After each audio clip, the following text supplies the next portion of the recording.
listening to the Traditional Outdoors Podcast. Hello, everyone, and thank you for listening to the Traditional Outdoors Podcast. I'm your host, Steve Angel. I'm joined by my co-host, Nick View. And before we get started, I would just like to thank everyone that has subscribed to the podcast on iTunes, Stitcher, or other outlet over the past few weeks. And to those that have left us a review or a rating, we do greatly appreciate your comments and feedback, so please keep those coming. And we expect this to be a packed episode, so let's just jump right in. What's happening, Nick? Oh, not a whole lot. I had a week off from the kids last week, and instead of taking that week off, I decided to redo our kitchen floor, which I like the result, but it was definitely more than I intended. Well, I was following the progress on Facebook, so I thought it looked great. Yeah, it did. But if you're gonna tear up linoleum, you're probably going to have to do a lot of work after that. Let's just put it that way. For those of you who haven't done it, and I am definitely not a handy person. Some things I am, but I am not a precise person, and not good with measurements and things like saws that are electric and stuff like that. So that was all new to me and my wife, but we got her done, and yeah, I'm just happy to jump back into recording and talking fun stuff this week, talking bows and hunting and all kinds of stuff. Well, so, my hat's off to you. You did much better than I did on the last home improvement project Lori and I tried to do together, because we were actually painting the house, and it didn't go well. We ended up having to just part ways, and she went to work on one section of the house and I worked on the other. So you ingested much better. But no, I haven't been doing any home improvement. I've been doing a little 3D shooting. It's obviously a good bit warmer here than it is up in Michigan, and made some rounds just the last few days, and pulled some SD cards out of some cameras, and I got some nice targets already acquired for this fall, so I'm really excited about that as well. Awesome. But all right, I guess we'll introduce our guest for this episode. Joining us today is Mr. Ryan Gill. Ryan, for those of you who do not know him, is owner of Gill's Primitive Archery, where he's a accomplished bowyer. Flint napper extraordinaire, probably one of the best flint nappers that I've ever had any dealings with. I've actually bought points from him in the past, and one of these days I'm actually going to get around to getting the nerve up to get out there and pursue animals with a primitive bow and a napped head, but haven't done that quite yet. He's the author of two books. Sticks and Stones is one, and the other one is Building the Snaky Osage. And he's also a regular contributor to Primitive Archery Magazine. And his latest venture is a new website called Primitive Revival, which I can't wait to hear more about. So how's it going, Ryan? It's going pretty all right, I suppose. Actually, it's I got 3 books now, believe that or not. I missed the third one somehow. Yeah, it's called Getting It Done Primitive Style, and it's just it's actually a short book. What I almost would like to call a tree stand book for those that like to read in the tree stand. It's pocket-sized, and it's just a book about primitive hunting techniques, how to be successful hunting with primitive weaponry, and the techniques in order to get that done, of course. Well, now I've got something to look for and purchase tomorrow, so I'll be sure to do that. How's the weather down in Florida? Getting hot and muggy, unfortunately, which is my least favorite time of year. It's still cool enough in the evenings, but it's definitely, you wake up in the morning and you step outside and it's hotter outside than it is inside. So we're taking the swing into the dark months. And I saw recently on Facebook, looks like you had a pretty successful turkey season. I did, yeah. And normally I don't mess with them too much. I'll hunt if it's convenient. Typically I get one a year, but if I just have a hard time getting excited about turkeys, mostly because I've not found anything that I really enjoy hunting them with. And I know that sounds funny.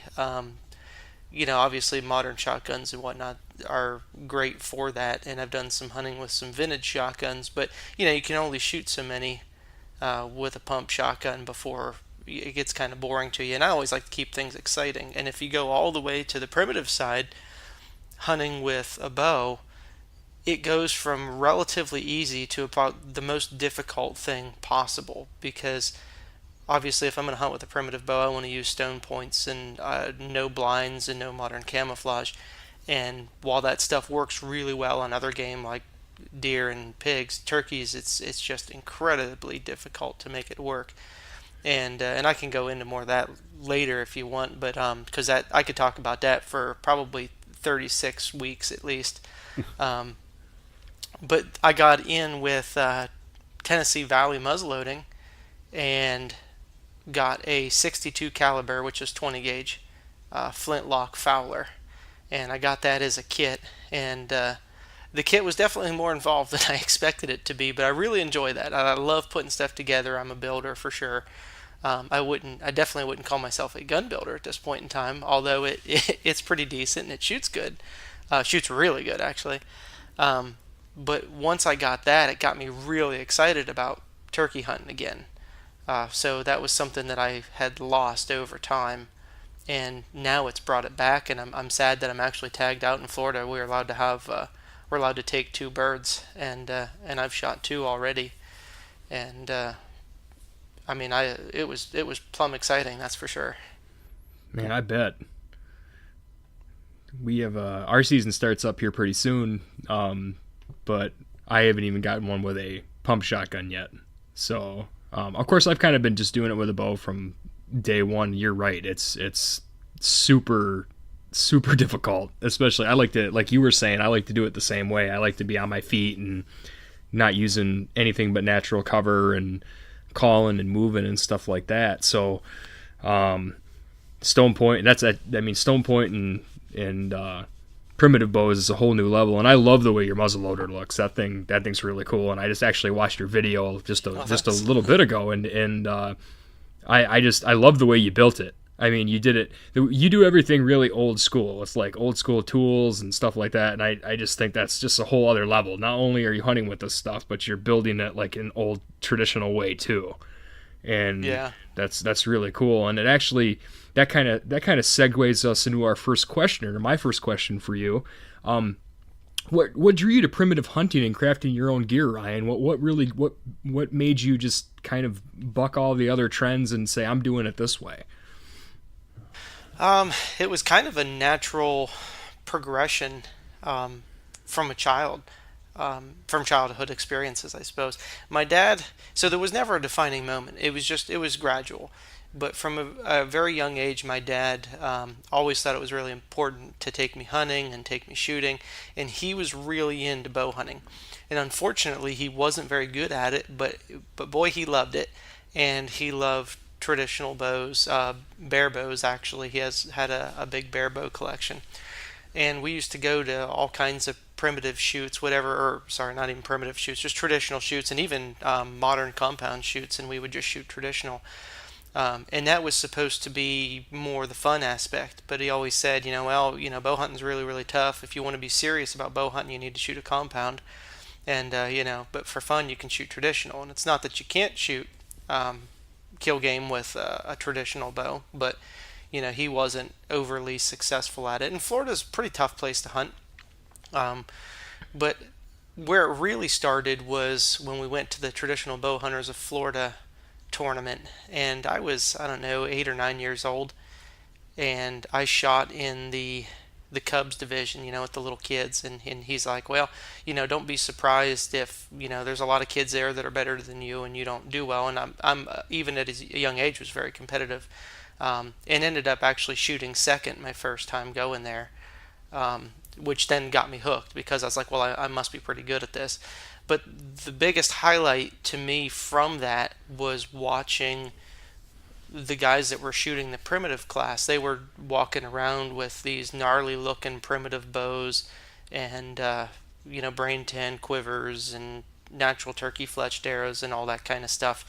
And I was just like, man, those guys are the cool guys. I want to be one of those. And now it's kind of a funny story. If you fast forward a whole bunch of years, now one of my really best friends was one of those people. He's older than me by a few years, but he was one of those people back then that I was looking up to, and I had no idea who he was. We reconnected, 20 years later. Hmm. But yeah, after watching those, I was like, I need to get into this. And my dad always wanted to build a bow, and he used to try to build them out of boards before even board bows were really even a thing. He was just going to Home Depot and picking up like a poplar board and trying to make a bow, and he would make it look like a bow right up until he would finish it out to where it like looks like a bow, and then he would try to string it, and of course it blew up every single time. Yeah. You never even get a string on it. I mean, that's number one, not how you build a bow, and number two, that's not a good wood to choose from, ever. And so he pretty well gave up on it, but he had before that had bought a stave of black locust he wanted to try, and he bought it there at the Traditional Bow Hunters of Florida shoot, and it sat in a closet for a good several years until I was about 13. We came back from one of the annual shoots that we would go to, and I just said, I really want to shoot. It was my last year, I think. Hard because everything kind of runs together, but I think it was my last year shooting the youth division, or maybe it was getting close. No, I don't know. Whatever. I don't know what those age brackets are anymore, I guess. But anyway, I wanted to jump into shooting the primitive class. And I was like, well, I need a primitive bow. I really want to be one of those people that shoots that.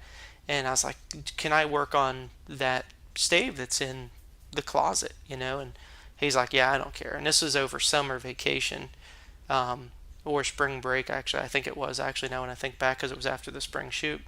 And he went to work, and he gave me like a wood rasp and a planer that just did not plane anything. So basically it was a wood rasp project, and just said, here, take everything off that doesn't look like a bow, but don't touch anything on this backside. And so I was like, all right, I'll do that. And I guess he expected, and we're talking about a full stave. We're not talking about a roughed out bow. And all I've got is a wood rasp. I mean, this is what I'm armed with against essentially half of a tree. So he's thinking that he's going to come back and there's going to be some scratches on this thing, and it's going to be laying in the yard, and the wood rasp is going to be up under the tall grass that needs cut, and that'll be the end of it. And when he came home, I had a mound of sawdust and what looked like a bow ready to be strung. And of course I didn't know where to go from there, but I was like, looks like a bow to me, so I quit. And so he came in, and we were able to pull a string off of one of his bear bows, and that was going to be close, and string it. And of course we didn't know anything about tillering. That was, what's that? So we just bend this bow and stick a string on it, and magically it holds together. And basically the tillering that I did was just to make it look even when it was braced. We never pulled it back and looked at Right. it. It was just however it looks good braced, that was good enough. And it probably came out to about 40 or 41 pounds at 28 inches. And it's still alive today. It's hanging on my bow rack. So I Wow. go back to once in a while. Man, And and your old man really threw the gauntlet down, didn't he? I mean, Yeah. first he takes you to a shoot and he says, "Well, if you want to get serious about bow hunting, you're gonna probably have to shoot a compound." And then he goes, "Well, don't be surprised if everybody beats you and you don't do very well." And then he wants you to whittle on a bow, not expecting you to actually do it, and he gives you a log and a wood rack. And Right, and black yeah. locust it's not the No. easiest wood either, because I mean it's at least everything that I've never worked with. I've got a stave of black locust here that I still haven't even started on, but it's one of those that you kind of have to keep the limbs kind of wide and so forth to carry the stress, right? Or Yeah. Yeah, and this one's actually pretty thin, but it's light enough that it didn't seem to affect it too much. I Yeah, mean, it's it- certainly not a good bow. Let's not But it's get ahead of functional. ourselves. It is. It is functional. But what's kind of funny about him though is he had a way of doing that when he would kind of challenge you and kind of tell you that you can't do something because he knows, by God, that you're gonna do it now. Because that was always my personality, and he never discouraged me from doing a thing ever. He always was but it was like little stuff like that. It was like, well, we're going to challenge you. And I know this, it's a little bit off topic, but it's along the same train of thought that one time he was doing some plumbing in the house and was cutting a piece of copper pipe. And I was much younger. I mean, I was probably 7 or so. And I just wanted to be just like him. And so, he went off to work and I was home from school or whatever. And there was a leftover piece of copper pipe that was outside. And I was like, I'm going to be just like Dad. And I'm going to cut that pipe and I'm going to show him how awesome I am, because he's going to come home and he's going to see I cut that piece of pipe.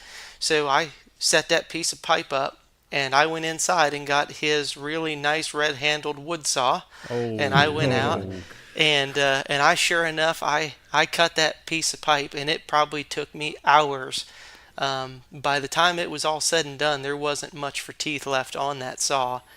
And he came home and I was so proud because I had cut that piece of pipe.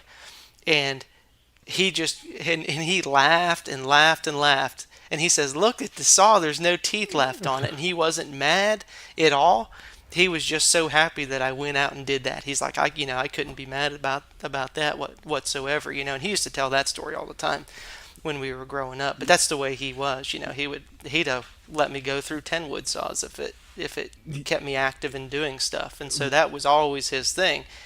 Keep me active in building and challenging myself. And of course, I've certainly kept that up throughout the years. Yeah, I would say you have. I mean, you jumped right into hunting with the primitive gear too. So I'm gonna skip ahead to one of mine, Nick, if you don't mind.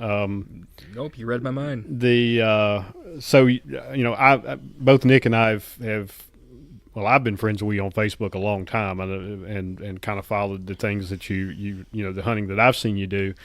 And I know that I know you've taken whitetail. I know you've taken hogs. Obviously, the turkey, mule deer. What other animals? I guess 2 questions here. Do you have a count of how many animals you've taken with your primitive gear, and are there any animals that I didn't mention there that you have successfully hunted with the primitive gear? I did take the elk last year, and that was Idaho public land 5x5, and I think you covered everything else: mule deer, whitetail, pigs, turkey. Yeah, I think that's it, and then that elk. And yeah, I've got 29, I think, is what I'm at right now, and that's with primitive, not including the flintlocks, which is a new thing. You could add another good handful of stuff in there just from this year from flintlocks, but just with the primitive bows and atlatls, I think we're at 29 right now. And you pretty much that's where you started, is with the primitive archery gear, as far as from a hunting perspective, or did you start out with firearms or something else and move to that later? Oh no, I started off with guns, and even with a compound at a really young age. My dad had me shooting really, really young. I shot my first pig when I was 7 years old with a 30-30, and just pretty much continued that same route. And hunting wasn't great in Florida, so we would take some trips, Montana and Pennsylvania, where family was, and we would do some hunts there. And I shot a pig with a bow when I was 10 with a compound bow. But right around age 16, we were deer hunting, and I couldn't get the compound draw. I just, wasn't overly smart. You know how everybody way overbows themselves with a compound, and you have to lean it way up in the air to pull it down. Mm-hmm. And I just thought that that's how it had to be. You had to shoot the heaviest thing you could possibly pull back. And it cost me an opportunity on a deer, which was a pretty rare thing in Florida back then. At least for me, I didn't have a lot of deer hunting experience in Florida. And it made me hang it up for a while, because I had allocated all this time into bow hunting with a compound, and I blew the one really good chance that I had, which really it taught me a lot. I didn't realize it at the time, but I learned a lot from that. I've always looked back over that throughout the years and say, well, what could I have done differently? But I set everything down except for the gun for a few years, and I continued to shoot traditional and continued to shoot primitive. that never stopped. I just didn't hunt with it. And then um, after killing a bunch of stuff with a rifle, I think it's age 19, I think, is when I finally decided, out of school, and I was like, I want to get back into bow hunting just because it's more time in the woods. And the first thing I went and did was went and grabbed that compound again. And I carried it one day, and it was like carrying around a boat anchor. And it felt so unnatural to me, and I kept thinking back to that same day that I lost the opportunity on that deer, and I just thought, I just don't think I can do this. I think I could do better with my primitive bow, with my locust bow, and I don't know what on earth made me think that was the easier choice, because it is definitely not. But I kept thinking, well, this is a lot lighter. I could, move it easier, and then as opposed to trying to get pulled back and hold and line up sights, I could just look at where I wanted the arrow to go, pull the string back, and let it go real fast. Grip it and rip it. Yeah, exactly. So in my head, it made sense that this is the easiest way to do it, and that was it. I put the compound down, and I never touched it ever. That's the end of the story for the compound. But I would. I Go ahead. actually, Go ahead, Nick. Go ahead, Steve. Okay, my question was, well, it kind of makes sense to me that you would go that route, because you had that issue.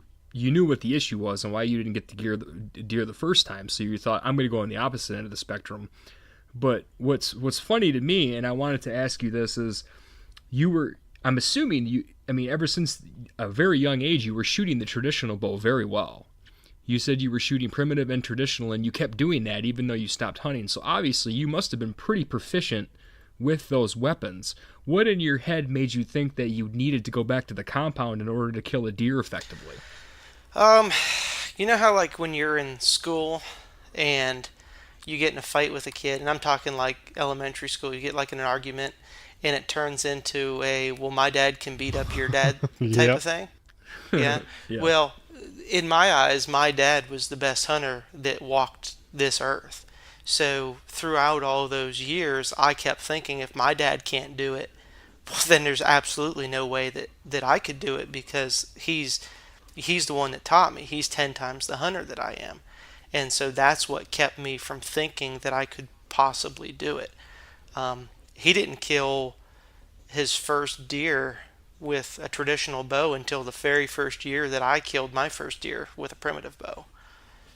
And he actually took that as his own inspiration to the fact that I picked it up and said, I'm going to go do this. He says, well, shoot, if my son's going to go do this, then I probably should go do it too. So he probably would have never achieved that if I didn't pick it up and say that, I'm going to take this route, which was insane, but I enjoyed it. Isn't that funny that the stuff, as a parent, you don't realize that even the stuff you don't do is impacting your kids?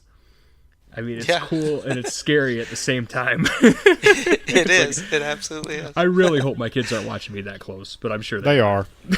I watch your daughters enough to know they're absolutely watching what you're doing. Well, anyway, let's get the attention off me and back on Ryan. So all I was going to say, just real quick, Nick, go ahead. Hearing you actually say all those things that you were rationalizing out in your mind as to why you wanted to hunt with the primitive.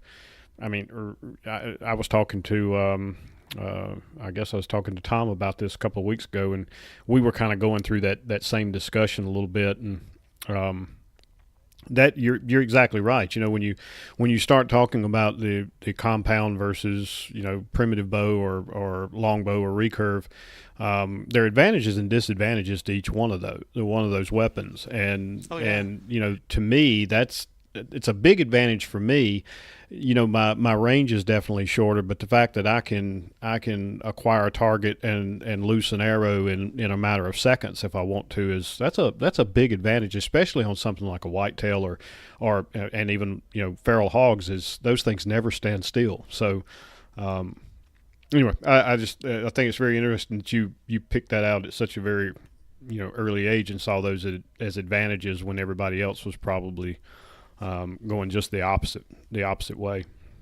Right, yeah, they look at it as significant disadvantage, where there was things that I thought could play in my favor, and I still do, and that translates into actually my shooting style. Anybody that's watched me shoot thinks I shoot stupid, and essentially I do. I mean, I shoot more in front of my body like I'm shooting a shotgun. Like if you hold your hands up just like you're shooting a shotgun, well now turn them like you're shooting a bow. That's how I shoot a bow. I'm not off the side of my body, and because of that, it gives me that ability to essentially wing shoot. Like I can follow deer and change directions really, really fast, um, because I feel like I'm uh, more in touch, I guess, with hand-eye coordination Right. in that position.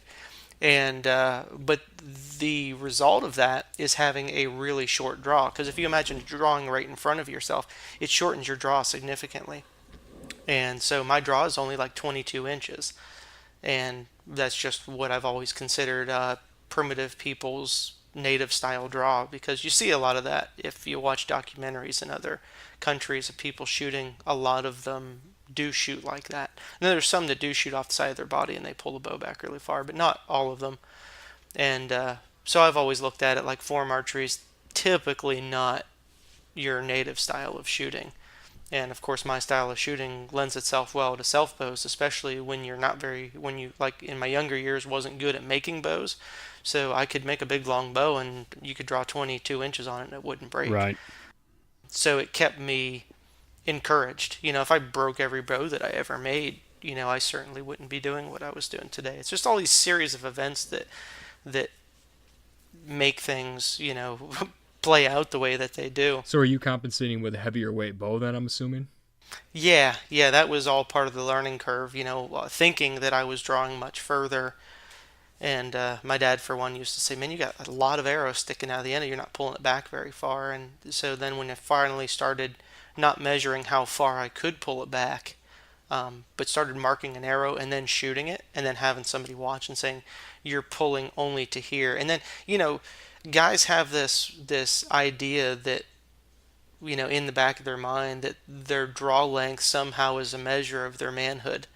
And it's like, nobody wants to have the shorter draw length. And when I was finally able at that younger age, when that stuff seems important, I was able to let that go and just say, if I shoot 22 inches, then that's what I shoot. I mean, that's just is what it is.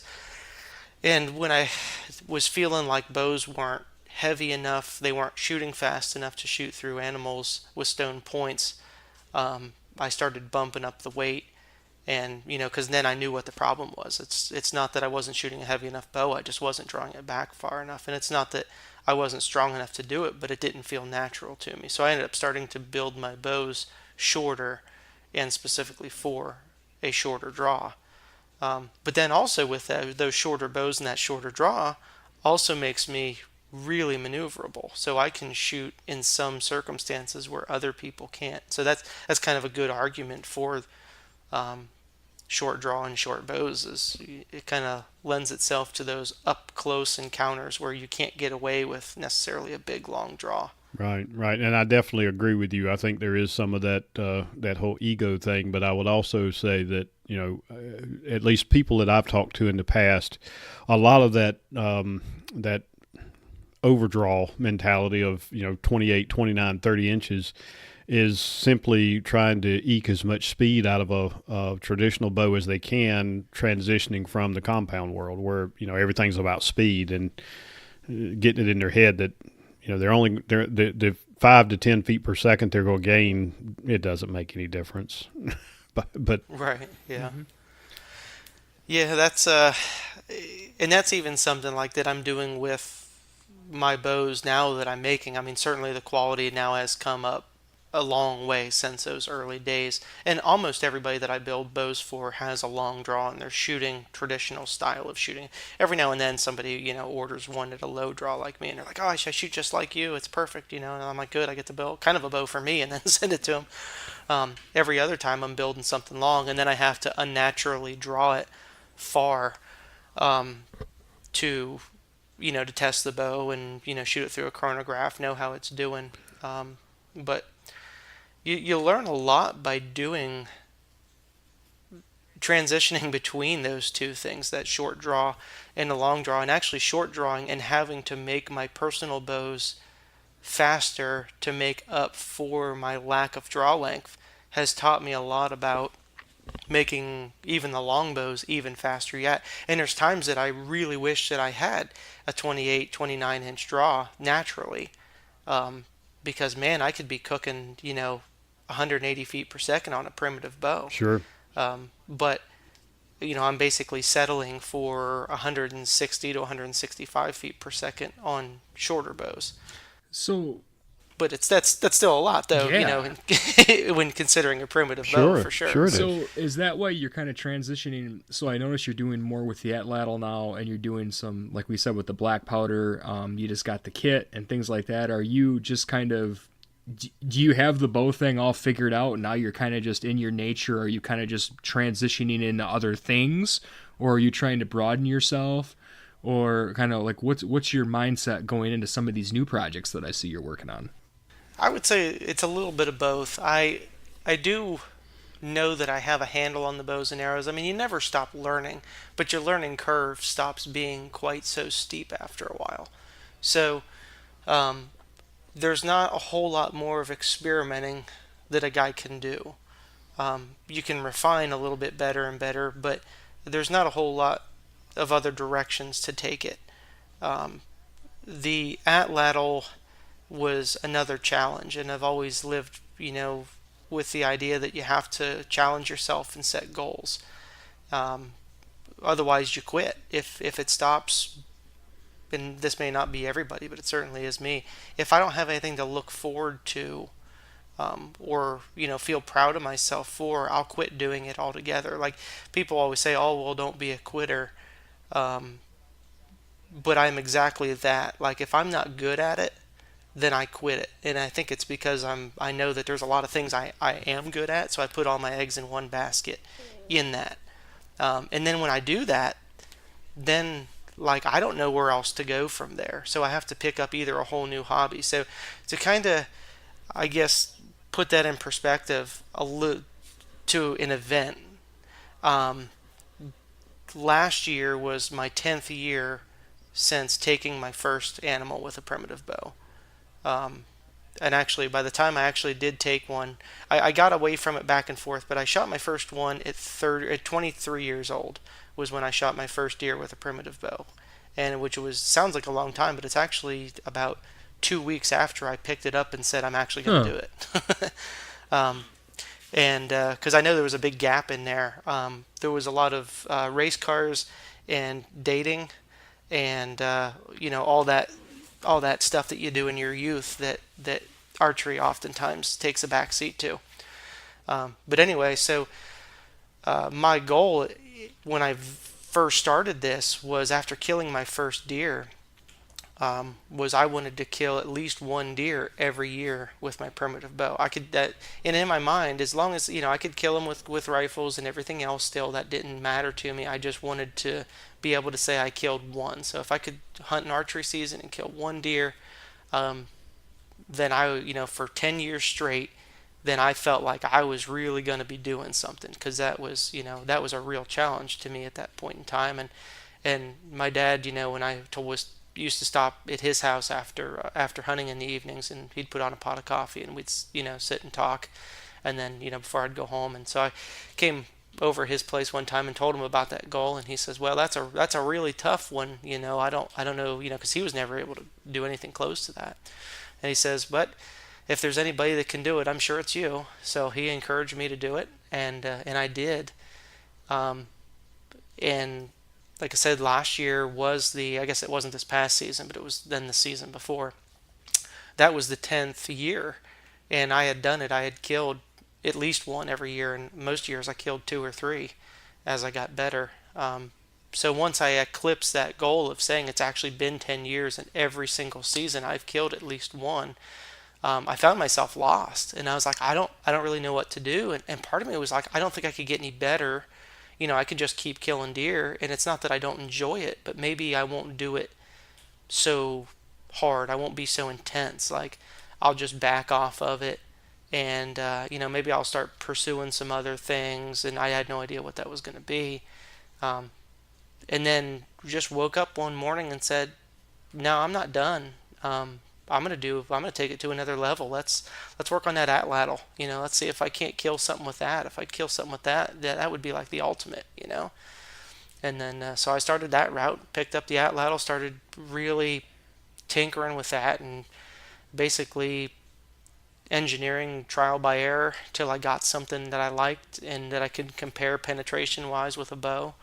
And that's a whole nother story. I could talk for at least 42 years on the Atlatl, and I'm not even 42 years old. And, I went and did that, and I'm still doing it. Now, that's like my new thing. So I'm like, well, now I got to kill something with an Atlatl like every year forever. And then also the bow. But the bow's almost like I pretty much, if I'm not doing it, it's because I'm not hunting with it. If I'm not killing something with it, I feel really confident with the bow that I can get stuff shot. And then the flintlock thing, that turned into, again, I mean, we're tangent to tangent to tangent here, but that's like right. My new primitive revival productions thing. That was kind of the new goal as well, not just the Atlatl, but hey, let's start doing videos on this stuff. And it was for more reasons than one, but it was the advertisement that my business would get from it, from me actually showing people. Because whenever I would shoot a deer with a bow and I would take a picture of it, put it on social media, I would always get 1 or 2 bow sales from that. So it was always really encouraging. It was an easy way to tell the wife too, hey, I need to go hunt, I'd go kill a deer, and I'm going to get orders from this, and she was always supportive of it anyway. Especially when she realized it was actually working, and I actually made a career out of it. Then she was really supportive. But I was like, if I could get stuff actually shot on video, which is going to be incredibly difficult, especially because almost everything I do is by myself. Like, I've never worked with a cameraman ever. How do you even start with one of those? And but man, the advertising I would get from that would be huge. And then not only that, it would just, it's just going to up my publicity in general. And I'm a little bit egotistical in that, not that I mean to be, but it's like I've invested my entire life into this, and it's like I want to share it with people, and I want people to recognize that I've invested myself into this, and I want them to enjoy what I do. I want them to be entertained by the things that this is fascinating to me, because so most people are like, they set their sights on, okay, I'm going to build a bow, I'm going to build arrows, I'm going to do this, and then they'll go, I'm going to build a primitive bow and primitive arrows, and I'm going to do this, and I'm going to nap my own heads and all this other stuff, and that's going to be like it for me. That's going to be the coolest thing ever. So you actually went like, you kind of did it different. Like, you started off with the bow, you started off with a rifle, and you gave us your backstory and everything like that. But then you moved to the Atlatl, and then you moved to like a flintlock, and then taping and adding that extra element of challenge, because taping is not easy, definitely.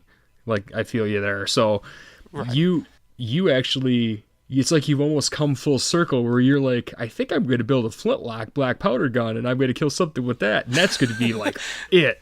And then, just to paraphrase, but I guess here's my question on that, just before you get, I know you're going to give me like a great response here, but so did that black powder kill, did that feel, you got a turkey with that, right? Yeah, I shot a couple pigs so far, and 2 turkeys. Okay, so at that I've only had it since February. Jeez, so you're already well on your way. So I guess. Well, remember, I'm used to shooting stuff with bows and atlatls. So you put a flintlock in my hand, and it might as well be an AK-47. Well, that was my question. Like, is it comparable? Like, compare that to your first buck with a primitive bow. Like, was it comparable for you, or was it? I mean, because you made the flintlock, and I mean, you got to frame a shot with a flintlock, and it's not like you're just pulling the trigger and stuff's happening right away, right? So, like, how would you rate them? How would you rate that Atlatl kill with the pig you shot or you killed with it, and all that? Like, how does that all fit together? Like, I mean, we had a question we were going to ask you about your most memorable hunt with a primitive weapon, but it sounds like you've got some different levels of things that, like, you keep setting different goals for yourself with different weapons. So, like, what would you rate as like your most memorable? Oh, the most memorable is the Atlatl pig hunt. And Hmm. I'll get to that one in a second as to why, but you were asking about the flintlock and coming full circle on that. And really, the flintlock to me was a way to expand my demographic. If I could get more people interested in my videos, I might be able to get them interested in archery. I might be able to get them interested in Atlatl, where maybe before they weren't because they never saw it used in context. Um, and also the flintlock to me is it's a much easier thing to kill game with. And it's not that like it's not certainly not the same as shooting a modern rifle. Um, it still has an element of challenge to Hmm. it for sure. I've always been a heck of a good gunshot, not to pat myself on the back too bad, but I definitely have been.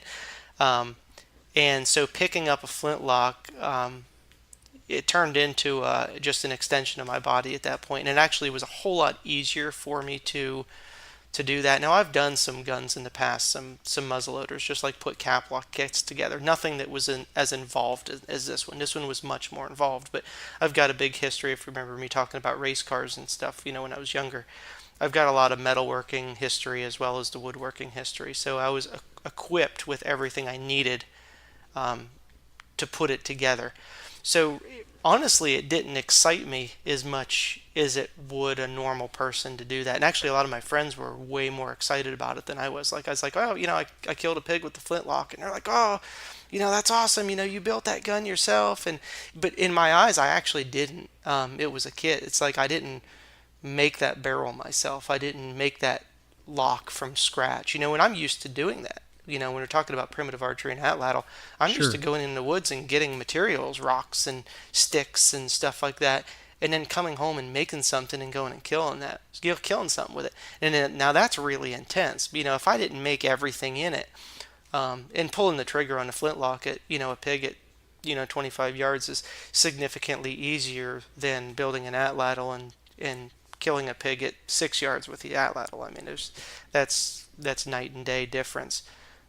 But I love the flintlock. It's a ton of fun, and it did get me excited about the turkey hunting for sure. It like gave me, and um, it almost made it a little bit easier to where it took the weight off my shoulders because I've got some sponsors now that help with the Primitive Revival productions, and obviously it helps me as well, my business.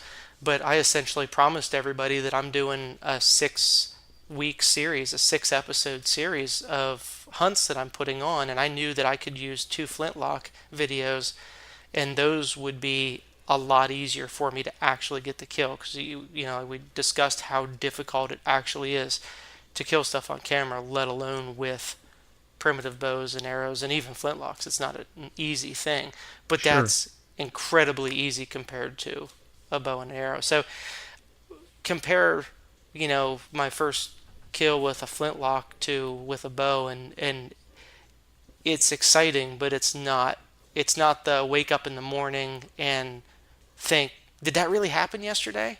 I didn't have that like I did with the first primitive bow kill or with the Atlatl kill. In fact, I'm still glowing over the Atlatl kill, which was the first one, which was a year, well, not even quite a year ago now.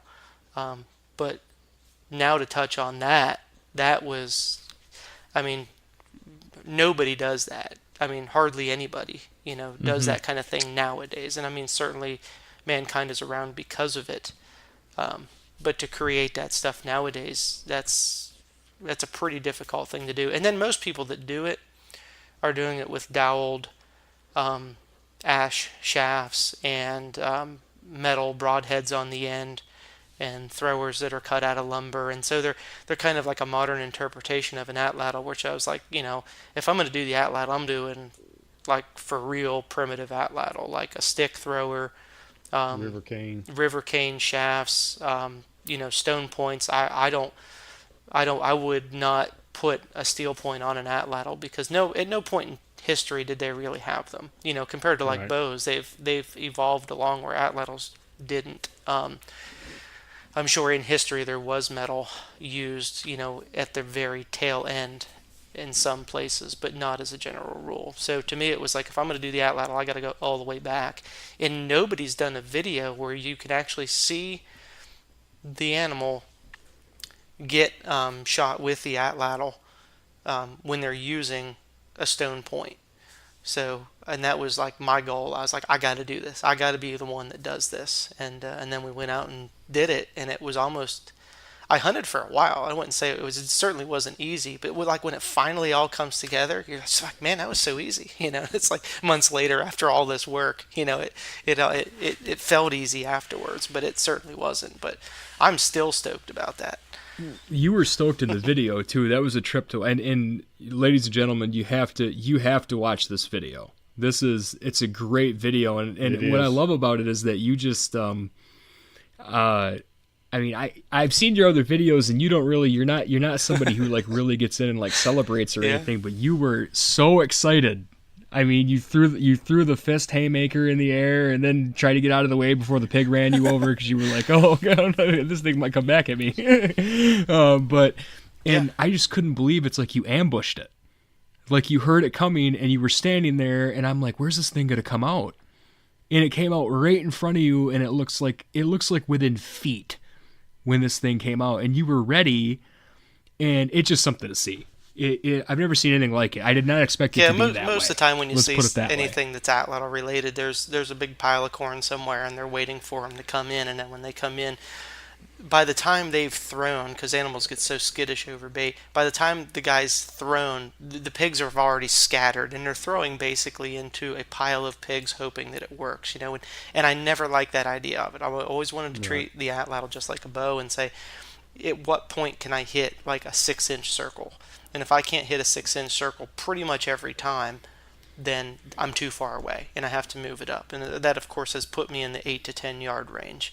And even then, I'm still really good at it. If you haven't seen the video where I'm actually hitting beer cans with it, like over and over, like I'm setting them up and hitting them, that's a neat one to watch too. It's just kind of entertaining to see how accurate they can be.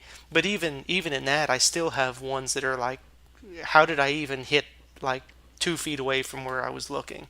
Which I don't have that with a bow anymore. But I remember when I did back in my youth, like you're concentrating and then hit like a mile off. Well, I'm in that stage now with the atlatl, where mostly I'm pretty good, but I still have a couple sucky moments. Well, Ryan, here and listening to how excited and amped up you get just talking about any of this stuff, I'm pretty sure I already know the answer to my next question, but I'm gonna throw it out there anyway, and that's do you ever self-reflect and question your dedication to hunting with the primitive gear, and forcing you to be a better hunter because of it? I mean, do you ever sit back and question that about why am always. I making it so I hard? mean, that's it's a constant thing for me, and I think it just comes right back to that challenge. I have to challenge myself. If it's not fun, if I'm not accomplishing a new goal, I'll quit. And like my family just lives off wild game, and I mean certainly we don't have to. I mean we almost kind of do, and I'll tell you about that in one second. But I want to provide that for our family. I grew up on wild game, and I want my family to as well. And I don't want it to turn into work, which is funny to say because it is work, but it's not. It doesn't feel like work. So I feel like I'm out playing all the time. And then getting paid to do it, which is amazing. And you can feel guilty about it real fast when you're hunting too much and you're like, I can't believe I'm doing this, and it's somehow going to turn into a paycheck, but it does. But yeah, if it was boring, I wouldn't want to do it, and I would feel obligated to go out with a gun or something and just to collect meat. And there's a lot of people that do that, and that's enough for them, but it just never has been for me. And so I sit back and ask myself, why the heck am I doing this? Like, for real? Like, am I nuts? Like, is there something wrong with me? And really, it's just I've got to challenge myself. I can't sit still. I'm always building something, even if it's not primitive hunting related. I'm always doing something on the house. I'm building a porch. I'm renovating a room. I mean, I can't sit still. I got to do something. I resemble that remark. So I'm the same way. I'm constantly doing something.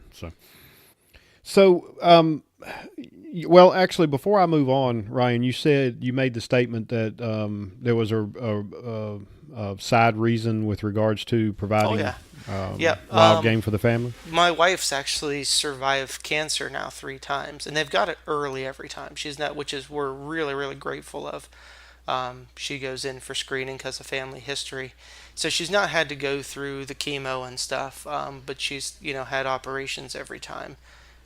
Which is certainly bad enough. But luckily we've caught it early. But one of the things that when you start having it more than once, they start asking you not only about family history but about your diet, things that you can do to help prevent it.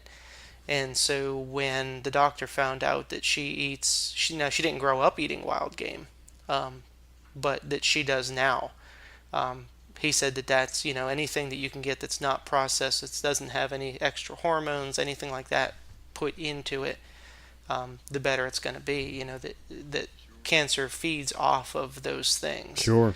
And so he basically said, you know, keep your husband hunting and make sure that you've always got meat because when you have store processed meat and milk and all that kind of so we go on the organic milk routine and all that kind of stuff. You spend the extra money to get the stuff that is treated a little bit better, because her health is involved in it. And so it just turned into a good opportunity, good reason and opportunity for me to hunt, which I'm not going to complain about. But yeah, it's ever since then it's been important that I make sure that we do have wild game. I got you. Well, um, I've got a couple of questions that's related to one of your books and kind of looking back through them over the last few days. I was just kind of glancing through, and I remembered one of the chapters that I really enjoyed, and it reflects so much on what Nick and I are really kind of trying to do with this podcast. And I think Nick said it the best on the very first episode that he's an experienced hunter, not experienced, which he is experienced, but what he was saying is he's out there hunting for the experiences. It's about the memories. It's about what we take out of the field, and it doesn't always have to be a kill. And the chapter in your book that I'm referring to is it's in the Sticks and Stones, and it's all about having fun. And for those that haven't read this, I'm gonna read just a short excerpt, and then I'm gonna get into a little bit of a discussion with you about the happenings in this chapter. So the chapter goes, or the paragraph goes, we were the only group out of 16 hunters that camped. Sure, it was a bit chilly, but otherwise beautiful. It about killed us to stay in the hotel the night before. And here we were all in our glory sitting around the campfire on a cold night. Some good belly laughs were had as we misbehaved and did some impressions. Some perhaps a bit inappropriate, but that is what camp is for, isn't it? Some of those stuffy sorts should have taken a lesson from us. They were so busy whining and complaining about the hunt that I'm pretty sure they forgot to have fun.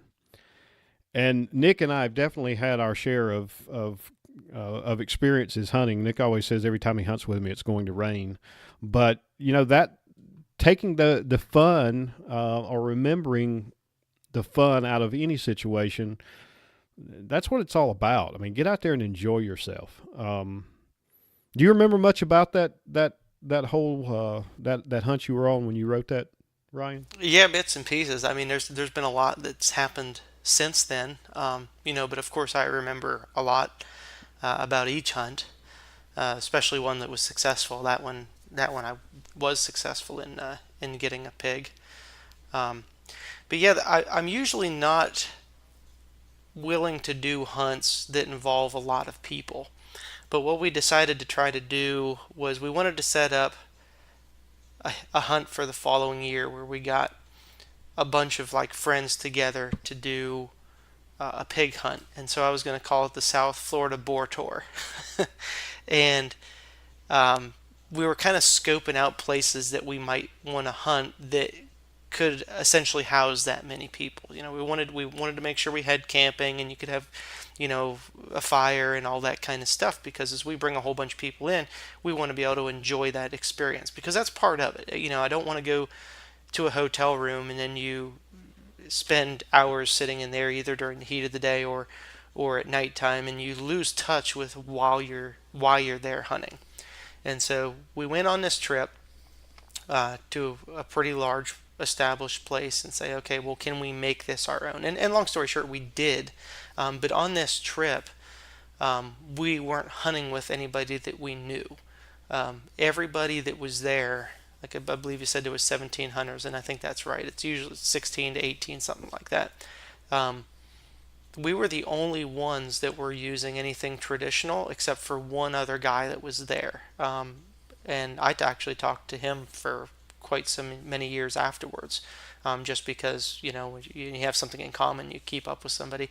But everybody else was compound hunting, and there's nothing wrong with that. But it was that mentality of everybody's in a competition. Everybody wants to shoot the biggest one.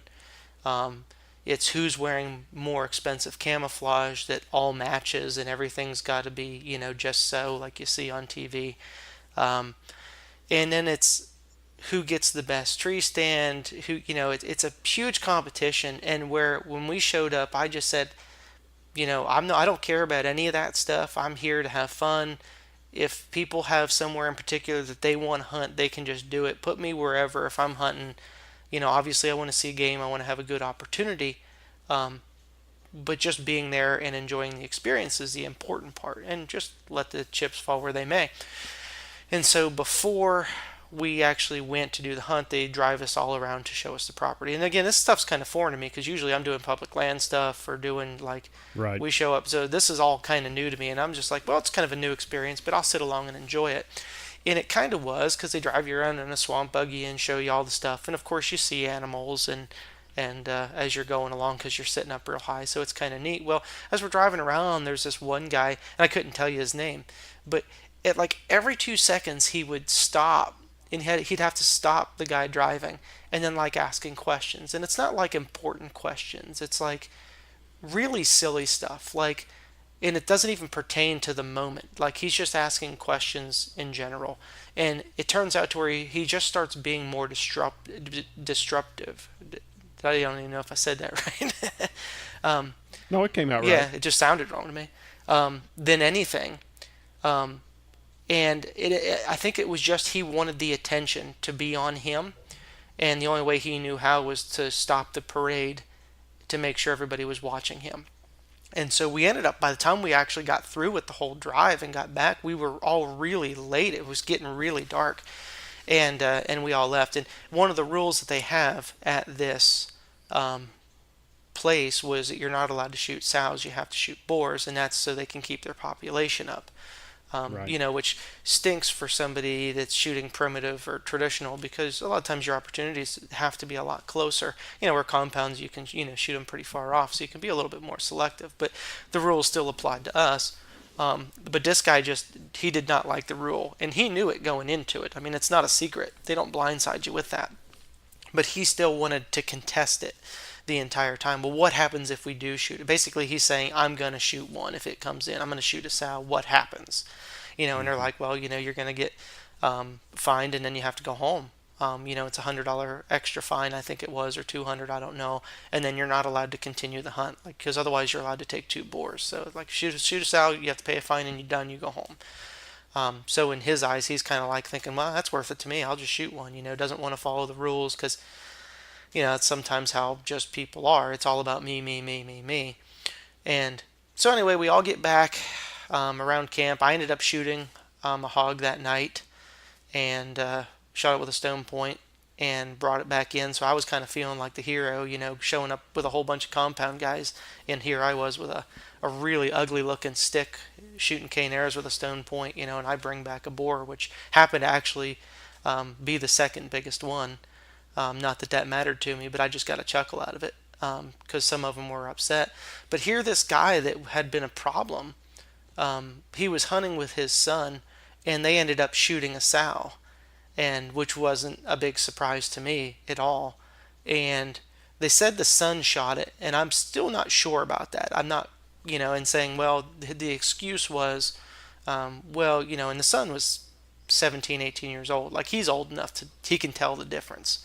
He And can follow the rules. yeah, exactly. And so it was like, well, my son shot it, and he thought it was a boar, and so they're just playing it up. Well, they let him skate by on it, and so you'd think that they'd be really grateful that they let him stay and hunt, but it wasn't. He was back the next day, and then he was just complaining that they're not seeing any more pigs, and they're not. And here, come to find out that they're tramping all through their hunting area, looking around and being silly. They're not hunting the wind. They're doing all these things they were asking questions about. And as the guide was telling them what to do, he's doing the opposite. Like, he's gonna show the guide up. Like he's asking, well, what should we use for bait? And the guide says, don't put anything foreign on the ground at all.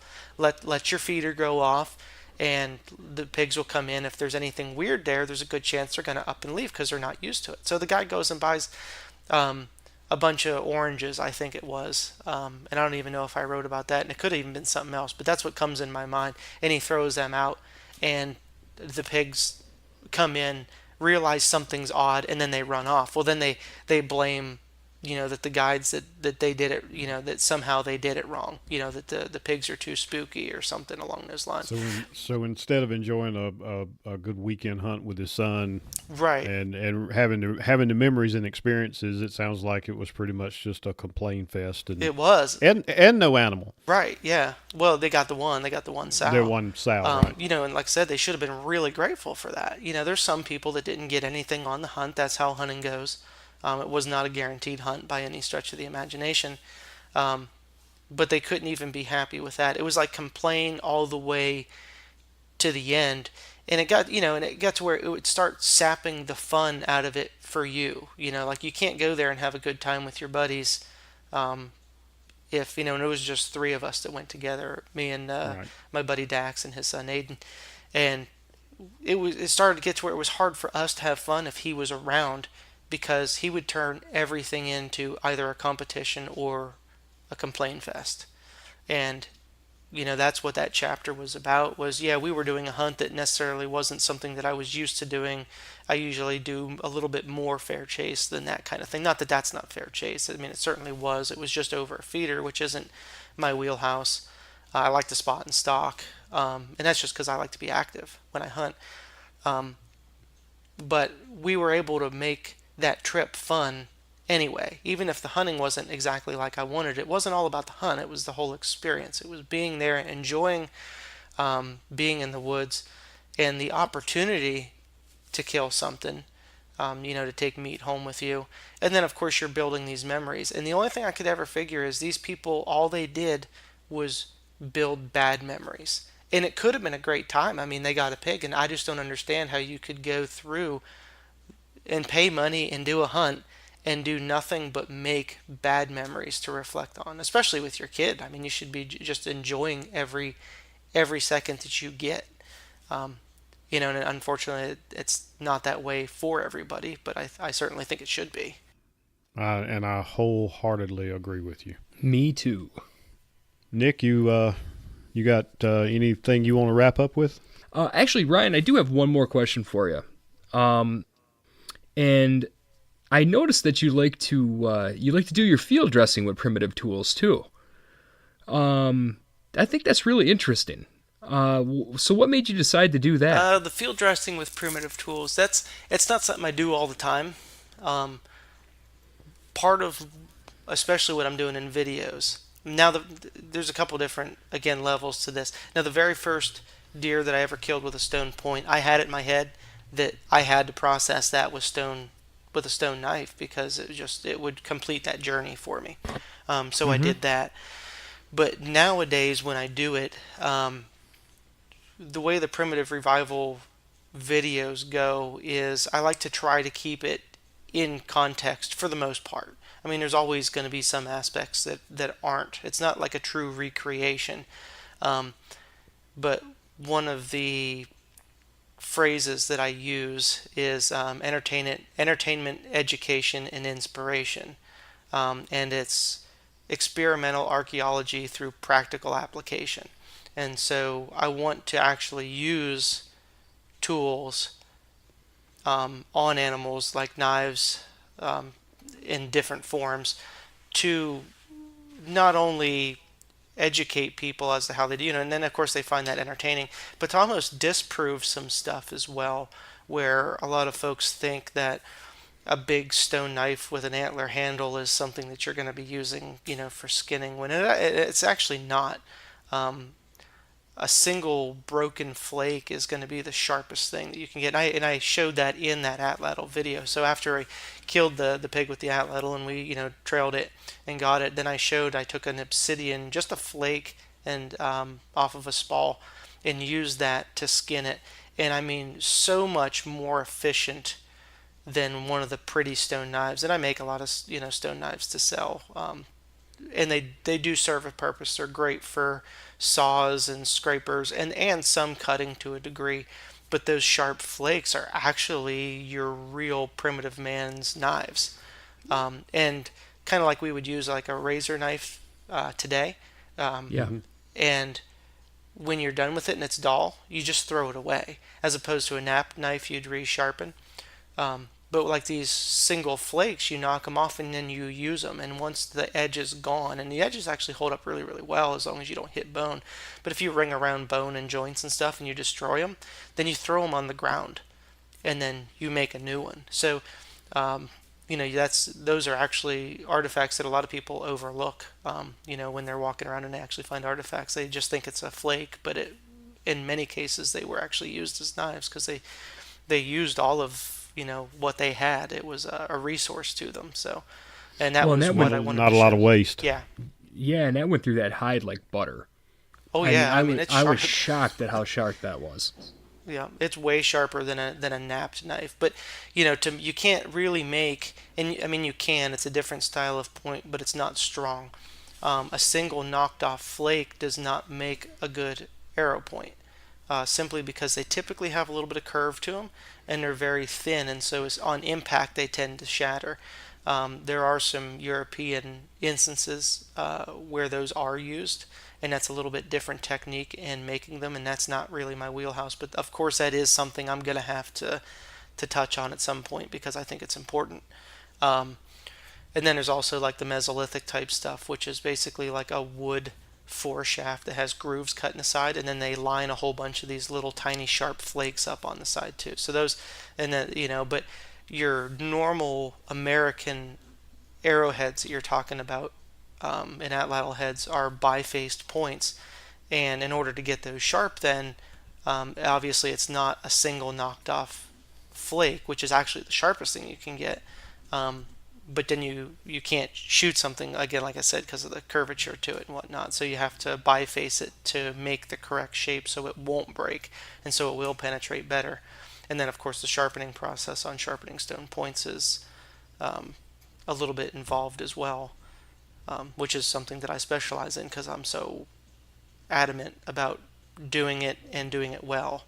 And like you kind of go back a little while ago, you said about where, a guy might build a bow and a primitive arrow and be like stoked, like this is his thing, this is going to be the ultimate thing, and then they do it, and a lot of times they do it once and they walk away from it and they never do it again. They never want to hone it, they never want to perfect it. Where to me it's always like doing it once doesn't mean a whole lot. If I can't do it like on command or every year, then I don't own the skill. And then of course when you do that, you learn what works and what doesn't work.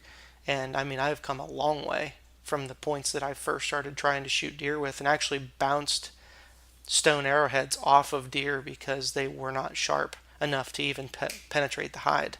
The ones I've gotten through it from you are extremely sharp, and I'll add to what Nick was saying about the building a bow. I've built a few self-bows. I can turn out something that is usable. But then I look at stuff like the bows that you turn out, and I can tell you I was really looking at the Osage Hunter yesterday. I'm gonna end up having to reach out to you and get you to make one of those for me because that's just a beautiful bow. Oh, thank you. I appreciate it. Well, Ryan, I think we probably need to kind of sort of wrap this up. I'll just say, you know what, this has been a blast. It's amazing how quickly an hour goes by, and I've just really enjoyed talking to you. Well, thanks. And according to my watch, I still have at least 41 more years worth of talking to you about this. Yeah, well, Well, and we're just gonna have you on again at some point. We got more Yeah. stuff to cover, I suspect. Yeah, I know I'm pretty chatty. I can roll on and go tangent to tangent pretty fast. So no, that's good. And I'm not kind of like Nick. I think maybe the next time we plan a little bit more and actually have some topics that we really want to dive deep into, because obviously you're passionate about it, and I know there's people out there that would love to hear you talk into more detail about the atlatls, the napping. I mean, there's just so much of it. And it sounds like you've just really studied this for quite some time. yeah, I mean it's surprisingly in depth for something that we call primitive. It's actually really complex. It goes a lot deeper than a sharpened stick, shot with another stick. Yeah. Ryan, I really do appreciate it. We're going to let you have the rest of your evening back with your family, and like Nick said, we'll definitely be reaching out to you and do this again sometime in the future. Thank you so much for joining us. Yeah, thanks for having me. It was a good time. All right, take care. See you, Nick. Yep. See you, Steve. Thanks, Ryan. That wraps up episode number 5, but wow, was it a lot of fun talking to Ryan. If you enjoyed it as much as we did, please take the time to leave us a rating or a review on iTunes or Stitcher. We've got some great guests already lined up for future episodes, so also be sure to keep an eye on the website or on social media for updates and announcements. Until then, get out there and enjoy our great outdoors, and if you can, take a kid along. Be safe, be responsible, and be sure to set a good example for your fellow outdoors men and women. So long, everyone.